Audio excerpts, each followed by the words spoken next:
Biglang nagpa-press-con si Jinggoy. Nilaglag kasi mga kababayan ni Engineer Hernandez, assistant engineer ng DPWH Bulacan, na kumubra po ng 30%. Komisyon is OP sa 300. Yan o. Si Alcantara at saka si Jinggoy. May picture sila. Nag-attend mga kababayan si Alcantara ng birthday sa Soler. Sabi ni Bryce Hernandez, Engineer Bryce Hernandez, di appearan niya, super close sila. And without corruption in the government. Now I am confident that I have not committed illegal act. If Mr. Hernandez truly stands by his allegations, I challenge him. Ganitong uri ng demolition job. Handa rin po tayong matungisan ang ating pangalan, mainsulto o batikusin kung ito naman po ang maglilito. Nagpapagang mga balita at pagtalakay sa mga isyu ng lipunan. Pulsa, opinyon, banat at paglalantad sa katotohanan. Pulsa, what you see is what you get. You decide. Ito mga kababayan, si Dante Maravillas, Bicolano vlogger, broadcast journalist from Albay. Biglang nagpa-press-con si Jinggoy. Nilaglag kasi mga kababayan ni Engineer Hernandez, assistant engineer ng DPWH Bulacan, na kumubra po ng 30%. Komisyon is OP sa 355 million na dinownload para sa flood control project mga kababayan, para sa proponent. At isa pang senador, si Joel Villanueva, wala pang statement. Abangan natin. Siguro, nagre-ready pa na magiging sagot niya kasi mas malaki sa kanya, 600 million. Ang 30% ng 600 million, 180 million po. Mas malaki kaysa kay Jinggoy. 355 kay Jinggoy. Ang 30%, kinompute natin mga kababayan, 106 million, 500,000. Pasok sa plunder po. Di ba? Malamang ito, mga kababayan, yung diniliber. Limpak-limpak na salapi yung pinakita po doon sa Congress. Congressional investigation. Yan o. Si Alcantara at saka si Jinggoy. May picture sila. Nag-attend mga kababayan si Alcantara ng birthday sa Soler. Sabi ni Bryce Hernandez, Engineer Bryce Hernandez, di appearan niya, super close sila. Wala niya, Mr. Maravillas, kadala-dala. Nakulong pa lang si Jinggoy doon sa pork barrel scam, Janet Lim Napoles. Kaya lang nakalabas si Jinggoy, nakulong si Napoles, nanalo pang senador. Pakinggan natin mga kababayan ang depensa ni Jinggoy Estrada. Unang-una, hindi ko palalagpasin na hindi sagutin ang mga malisyoso, tahasang kasinungalingan at walang pasayang mga akusasyon sa akin ni Bryce Hernandez. Hindi ako papayag na makaladkad ang aking pangalan sa mga pahayag na katang-isip at gawa-gawang salaysay. I have participated diligently and consistently in the Senate investigation because like everyone, I want the truth to come out and weed out corruption in the government. Now I am confident that I have not committed illegal act. If Mr. Hernandez truly stands by his allegations, I challenge him right now to take a lie detector test with me. Let us settle this once and for all and show the public who is telling the truth.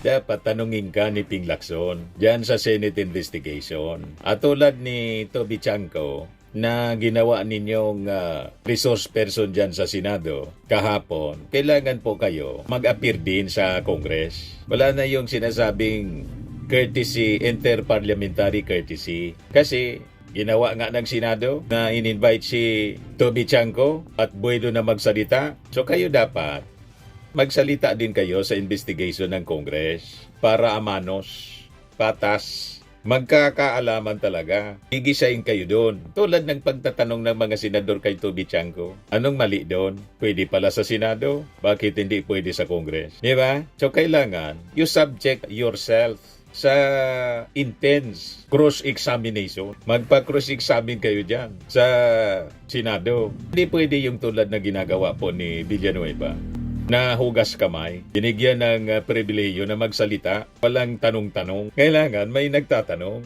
para makita natin kung nagsasabi kayo ng totoo. Pero pag ganitong press con, mga kababayan, tulad ng ginagawa ni Sara, press con, malabo na maniwala ang mamamayang Pilipino. Sir, hindi nakita niya intention, ba't kayo nakusa na gano'n ni Fernandez? I really do not know what his evil intentions are.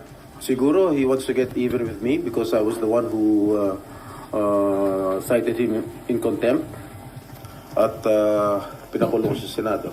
Sir, it's not true na nagpa-allocate kayo na about 335 Well, million? yung sa 330, kano raw? 355? million, lahat siya nasa GAA. Everybody can choose any item from the GAA at ibintang kahit kanino senador. So wala kayong ganung pina-allocate? Isang malaking kasinungalingan ng mga pinagsasabi niya patungkol sa pagbabako ng mga proyekto. Sir, what do you make of it, yung paulit-ulit yung sinasabi na hindi kasi? Parang alluding to kahapon sa nangyayaring biruan yun. Well, yung biruan lang ni Senator Marcoleta sa akin. Well, nung sinabi niyang safe ka, alam ko naman biro niya, pero in the eyes of the public, parang it was uncalled for. That's why I resented his statement. Ba't sa House kayo paulit-ulit sinasabi ni Bryce na hindi... Well, siguro kinuha lang niya yung kahapon yung pagbiro ni Senator Marcoleta sa akin. Sir, kanina napanood niyo yung A little bit. anong unang alam niyo, sir? Parang napamura kayo or what? Naggalit talaga ako. Talaga napamura ako. Napakasinungaling nitong taong to. Because first of all, hindi ko siya kilala and I have never met that guy. Just common sense. Will you think I will be actively participating in this investigation na nandun siya, nakilala ko siya, nagbibigay siya ng pera sa akin? That's common sense. I should have abstained from that hearing, from this hearing. Malakas ang loob ko dahil I did not commit any illegal act. Naniwala kayo? Baka nandun siya para may pressure.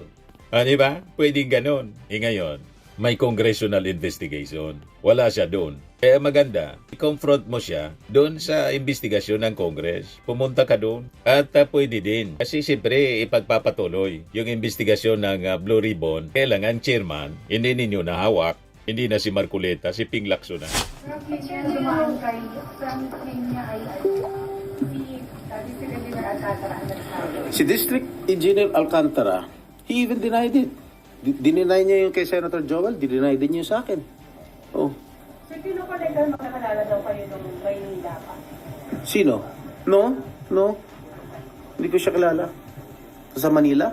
Siguro I met him once, twice, but never an acquaintance. May picture kayo ni DPWH Engineer Alcantara, sir. Do you remember that, sir, when it was taken? I do not know. I cannot recall that event. Pero sa dami naman nagpapapicture sa akin. Hindi ko mo pwede tanggihan. Kung drug lord yun, gambling lord, malay ko naman kung drug lord yun o gambling lord, hindi ko naman matatanggihan kung sino nagpapapicture sa akin. Remember, we are all public figures here. Sir, sasampahan niyo ba ng kaso si Yes, sasampahan ko ng kaso yan. I have to talk to my lawyers. Will you confront him sa next hearing na If he's here, he's seeking refuge in the house already. Doesn't want to come back here. sa PNP Custodial Center na daw, sir? I do not know. Sabi ni Soto, nagkaroon agreement ni Speaker. I do not know. Well, if he's going to be invited or subpoenaed here, then I will confront him.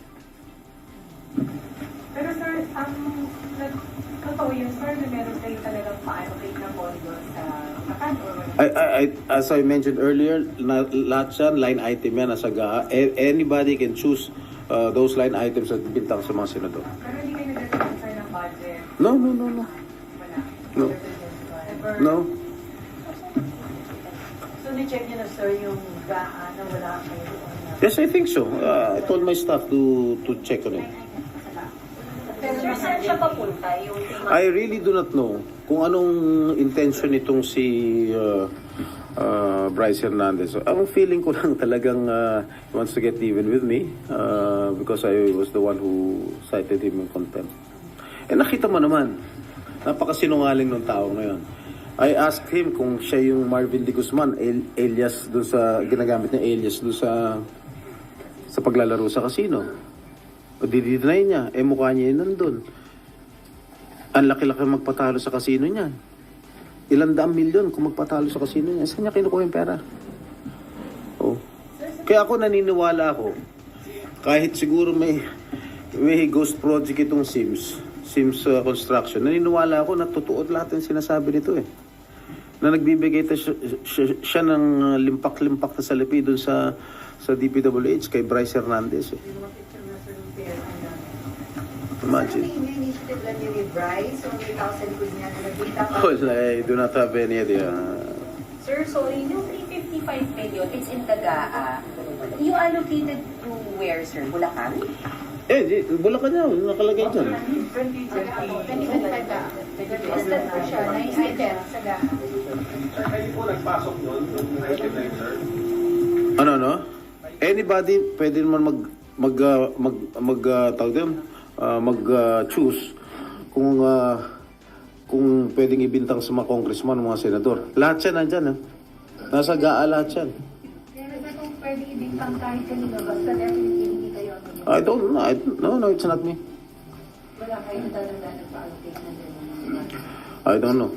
Sa dami ng mga mayors, mga governors, mga konsehal na humihingi sa akin ng mga project, lahat pinaubaya ko na lang. Binibigay ko na lang sa mga staff ko para sila nang magbigay sa mga mayors.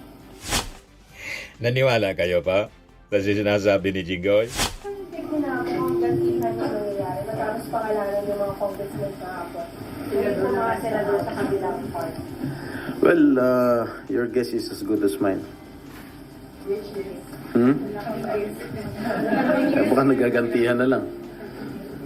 Sir, do you think okay pang magpatuloy yung mga hearings sa Congress, saka dito, o dapat sa independent na lang para walang ganyan? I do not know what, as far as I'm concerned, the investigations that we are doing here in the Senate is in aid of legislation.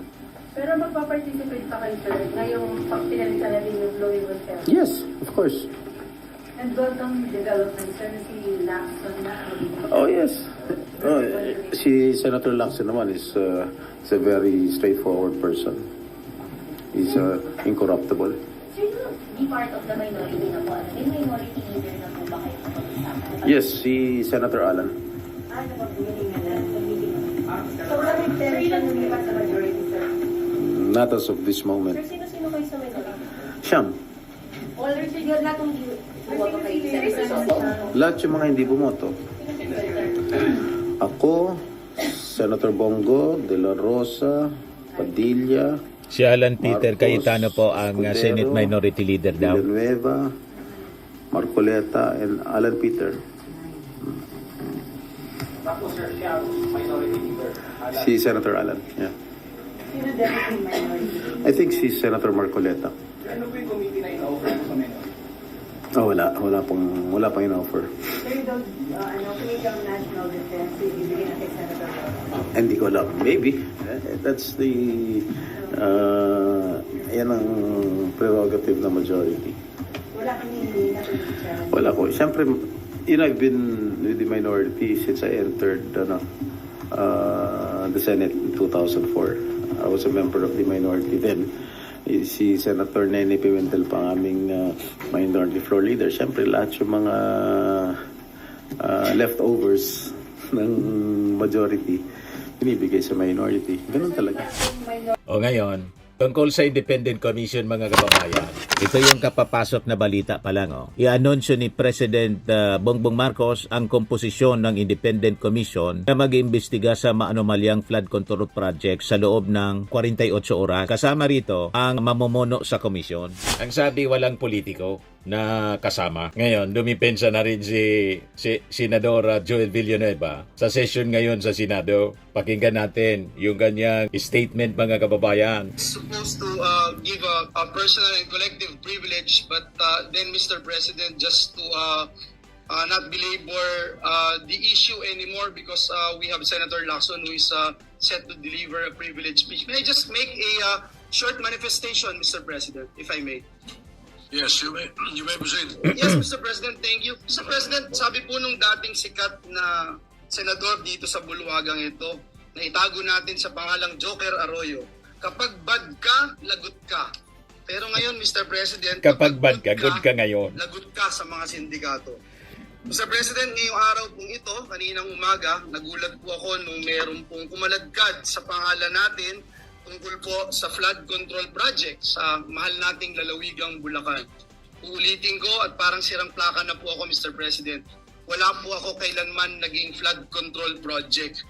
Hindi ko po sasabihin na I categorically deny this accusation. Dahil po may resibo po tayo. Meron po pwedeng i-verifika kung bakit ito nangyayari. Mr. President, noon pa man tayo ay lumalaban na against this flood control issues, Mr. President. 2023, I'm just not sure, Mr. President, kung ready na po yung staff natin para i-show yung video na since 2023 ay dito po sa mismong bulwagan na ito at sa mga committee hearings, binabanggit na po natin ito. Please. Kinausap ko nitong nakaraang Karina, ang lahat nagsasabi, mas worse. Yung dating hanggang bewang, lagpas tao na. Yung dating hindi binabaha, binabaha na. Hindi inaabot na bahay, binabaha na. So, I don't know how else to say this, Mr. Chairman. Yung 5,500 pala na programs, projects na natapos na ipinagmalaki ng ating Pangulo noong SONA ay patsi-patsi lang. Hindi rin nakatulong, tingin ko, Mr. Chairman, hindi nakatulong kasi patsi-patsi nga po eh. Sana, ang hiling ko na lang po ay kahit na hindi po masisimulan next year, makita po natin talaga yung master plan para po meron ding confidence yung mga kababayan natin that it's really moving, Secretary. Kasi kung titingnan niyo po from last year tsaka this year, baka walang magsabing nag-improve talaga sa amin and I'm speaking from personal experience. Kinausap ko nitong buong time na yun, Mr. President, nagpunta po tayo sa Kalumpit kasama si Mayor Lem at si Governor Daniel Fernando. Binanggit po natin sa lahat ng news outlet na palpak talaga ang programa ng pamahalaan sa flood control. 2 years later, Mr. President, ang Pangulo ng Republika ng Pilipinas pumunta rin po doon sa the same town with the same mayor and with the same governor at sinabi rin po ng ating Pangulo, palpak nga ang flood control program ng pamahalaan. Mr. President, para po tayong sirang plaka, dito sa Senado pa ulit-ulit, 1.4 billion pesos ang budget ng gobyerno pero nasaan po itong flood control na ito? In the same year, Mr. President, kanina sa Kamara, sinasabi in the same year, may program daw po si Joel Villanueva. Wala pong ma-verify, wala pong ebidensya, wala pong resibo. Pero patuloy po itong tinatanong. Mr. President, sabi ng matatanda, kung sino yung lumalaban, siya yung gusto nilang tamaan ng mga sindikato. And if you can't convince them, confuse them. Binanggit din po yan ni Mayor Vico Soto. Mr. President, hinahanap pa ba natin ang mastermind? Dito rin po sa buluhagan na ito, Mr. President, unang nasabi yung binabanggit kahapon ni Senate President Escudero, a name that cannot be mentioned. Walang iba kundi si Dracula, na ginawang tagapagbantay ng Kamara doon po sa National Blood Bank natin. Ngayon, Mr. President, nasan po si Dracula? Bumaba daw po yung dugo. Bakit? Kulang na po ba ang supply ng dugo? Kaya sa iba na humahanap ng dugo si Dracula? Sino ba ang mastermind nito, Mr. President? Hindi po ba ganito rin po yung ginawa sa atin 2 years ago nung nilabanan natin? Yung People's Initiative na may mga script na pinababasa. Pinulitikan ako. Basa, scripted lahat. Kahit walang ebidensya, i-contempt mo. Kahit walang ebidensya, ipako mo sa krus. Mr. President, hindi po tayo natatakot sa mga ganitong uri ng demolition job. Handa rin po tayong madungisan ang ating pangalan, mainsulto o batikusin kung ito naman po ang magliligtas sa ating mga kababayan at tuldok sa anlibaha. Mr. President, let me put this on record. Alam ko po kung bakit lumabas ang pangalan ko. Kahapon ho, Ginoong Pangulo, and Senator JV and Senator Cheese would attest to this.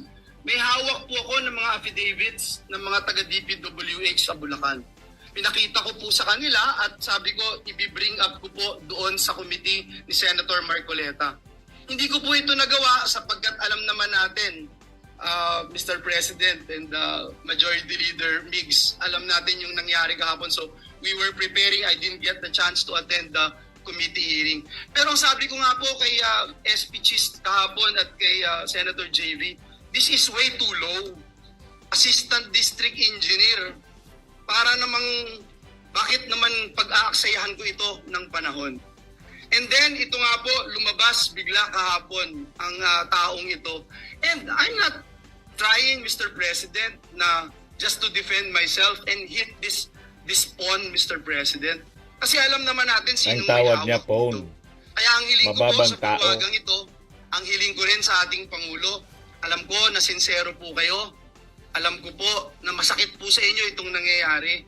Pero klarong-klaro po sinong mastermind, Mr. President. Klarong-klaro po kung nasaan na si Dracula, kung bakit bumaba ang kanyang dugo kasi hindi na ho malaman kung saan tatago yung bilyon-bilyon o trilyon-trilyon sa labi. Hindi na alam kung saan kaya bumaba po yung dugo. At mismo si Dracula sinasabi hindi naman niya gagawin ito kung walang basbas ng amo niya. Sino ba ang amo niya, Mr. President? Ang Sino ba ang nilinin nito naglagay si sa Sandy kanya Co at saka si bilang tagapagbantay ng national budget? Martin So yun lang Romualdez. po, Ginoong Pangulo, ang nais kong sabihin, Mr. President, binanggit ko kahapon ng ating Senate President Chis Escudero yung mga pangalang hindi pwedeng banggitin noon. Pero ngayon, Mr. President, may ginagawa ang Diyos, buhay ang Diyos. Ito pong nangyayaring ito, alam po niya na ito'y maglilid sa katotohanan at ang katotohanan ang magpapalaya sa atin. Uulitin ko po, Mr. President, hindi lang po categorically denying yung binabatong putik sa atin at para dumihan ang ating pangalan. May resibo po tayo, madaling verifikahin, tayo po ay more than willing mag-undergo at sumali sa anumang investigasyon sapagkat wala po tayong tinatago. Ngunit ang hiling ko, Mr. President, atin pong alamin at siguruhin na may ebidensya yung ating mga sinasabing sangkot dito. At sa mga susunod na pagdinig, bibigay ko po lahat ng aking nalalaman. Wala din po akong sasantuhin gaya ng sinasabi ko noon pa. At Mr. President, I will never betray my principle. I will never,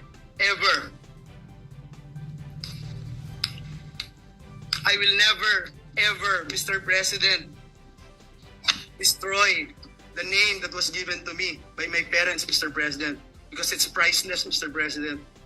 The Bible says a good name should be chosen than great riches. Pinalaki po ako ng magulang ko na naniniwala ako sa langit at impyerno. Pinalaki po ako ng magulang ko na naniniwala ako that when you die here on earth, you will face your Creator and immediately into judgment. Pinalaki po ako ng magulang ko na sa impyerno, wala pong graduation.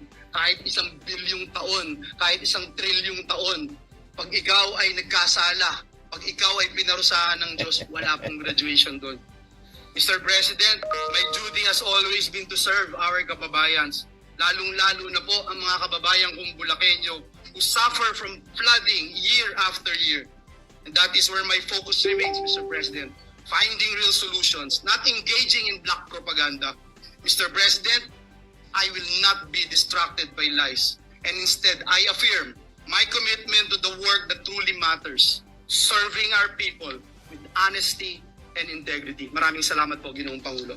Ayan po mga kababayan, si Joel Villanueva. Ito naman po, Firmax Firming and Lifting Cream, pinapahid po sa mga pulses in affected area. Mainam po sa paninigas ng mga kaso-kasuan.